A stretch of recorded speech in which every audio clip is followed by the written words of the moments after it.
Hello, আসসালামু আলাইকুম প্রিয় ভিউয়ার্স, কেমন আছেন সবাই? আশা করি ভালো আছেন। সোনার মদিনা হাঁসের খামার অ্যান্ড হ্যাচারিতে আপনাদেরকে স্বাগতম। আবারও একটি নতুন ভিডিও নিয়ে হাজির হলাম। আজকে আমরা আলোচনা করব, সামনেই কিন্তু শীতকালীন সময় আসছে। তো আপনারা শীতকালীন সময়ে কোন হাঁসের বাচ্চাটা দিয়ে মাংসের জন্য খামার শুরু করতে পারবেন এবং আপনারা কিভাবে গাইডলাইন সহকারে একটা হাঁসের খামার করতে পারবেন সুন্দরভাবে এবং সুস্থভাবে, সেই বিষয়গুলো নিয়ে আজকে আমরা বলবো। এবং আমাদের থেকে যে কোনো জিনিস জানার জন্য আপনারা কিন্তু আমাদের ডিসক্রিপশনে দেখতে পারেন সব কিছু, এবং স্ক্রিনে দেওয়া নাম্বারে যোগাযোগ করবেন। এবং আপনারা যে নতুন উদ্যোক্তা ও নতুন খামারি ভাইরা যারা নতুন খামার করতে চাচ্ছেন, তারা কিন্তু আমাদের থেকে বা কিছু কিছু প্রান্তিক খামার থেকে কিন্তু আপনারা গাইডলাইন নিয়ে, নির্দিষ্ট গাইডলাইন নিয়ে কিন্তু আপনারা খামারটা শুরু করতে পারেন।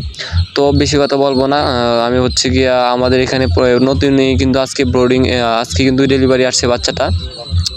সকালে কিন্তু এটা বাচ্চাটা আমরা ডেলিভারি আসছে, তো আমরা কিন্তু এটাকে এখন রেডি করছি। এটা কিন্তু অরিজিনাল খাকি ক্যাম্বেল এবং এ গ্রেডের মাল। বাচ্চাটার গ্রোথটা দেখতে পাচ্ছেন, বাচ্চার গ্রোথ দেখলে কিন্তু বোঝা যায় যে বাচ্চা কীরকম। তো শীতকালীন সময় এখানে দেখতে পাচ্ছেন কিন্তু সাদা কিছু বাচ্চা আছে, এটা কিন্তু বেজিং, আর এখানে কিছু আছে হচ্ছে কি পুরুষ হাঁস। তো শীতকালীন সময়ে আপনারা বেজিং যে বাচ্চাটা, সেটা কিন্তু মাংসের জন্য আপনারা উৎপাদন করতে পারেন, কারণ মাংসের জন্য কিন্তু শীতকালীন সময় হাঁসটা খুবই টানে। এবং বেজিং হাঁসটা যদি আপনারা নেন, তাহলে কিন্তু সম্পূর্ণ মাংসের চাহিদাটা আপনারা মেটাতে পারবেন।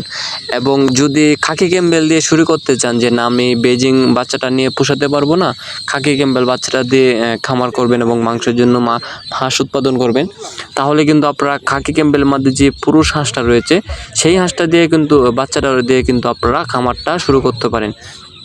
এবং যদি খাকি ক্যাম্বেল হাঁসের বাচ্চা দিয়ে আপনারা ডিম উৎপাদন করতে চান, তাহলে কিন্তু অবশ্যই এ গ্রেডের মাল লাগবে। এবং আমাদের এখানে কিন্তু ব্ল্যাক হোলও বাচ্চা রয়েছে। ব্ল্যাক হোলটাও কিন্তু মাংসের জন্য অধিক ভালো, এবং শীতের মধ্যে কিন্তু প্রচুর পরিমাণে আপনারা মাংসের জন্য হাঁস টানবে। তো আপনারা যারা ছোটোখাটো ব্যবসা দিয়ে শুরু করতে চান, 200 বা 300, তারা কিন্তু এই 200-300 বাচ্চা নিয়ে আপনারা এই খামারটা শুরু করতে পারেন প্রথম মধ্যে। পরে যদি আপনারা লাভবান হতে পারেন, অবশ্যই 1000 বা 1500 দিয়ে এটা খামার করতে পারেন। পরে কিন্তু আপনারা প্রায় 1 থেকে 2 লক্ষ বা 2.5 লক্ষ টাকা এরকম আয় করতে পারেন। আপনারা কিন্তু 4 মাসের মাধ্যমে বা 3 মাসের মাধ্যমে যদি এরকমভাবে বেজিং বা অরিজিনাল খাকি ক্যাম্বেল মাংসের জন্য আপনারা উৎপাদন করতে পারেন, তাহলে কিন্তু এটা খুবই লাভজনক একটা ব্যবসা করতে পারবেন, যদি নির্দিষ্ট গাইডলাইন এবং ভালো করে বোর্ডিং করতে পারেন। তো আজকে আমরা বোর্ডিং নিয়ে কথা বলবো না, আজকে বলবো যে আপনারা কোন বাচ্চাটা আমাদের কাছে পাবেন।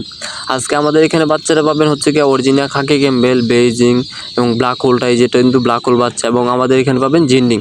তো মাংসের জন্য কিন্তু বেজিং, ব্ল্যাক হোল এবং খাকি ক্যাম্বেলের মধ্যে যেটা পুরুষ হাঁস, সেটা কিন্তু অধিক ভালো। এবং ডিমের জন্য যদি নেন, তাহলে কিন্তু খাকি ক্যাম্বেল, জিন্ডিং, ব্ল্যাক হোলও মোটামুটি ডিমের জন্য অনেক ভালো।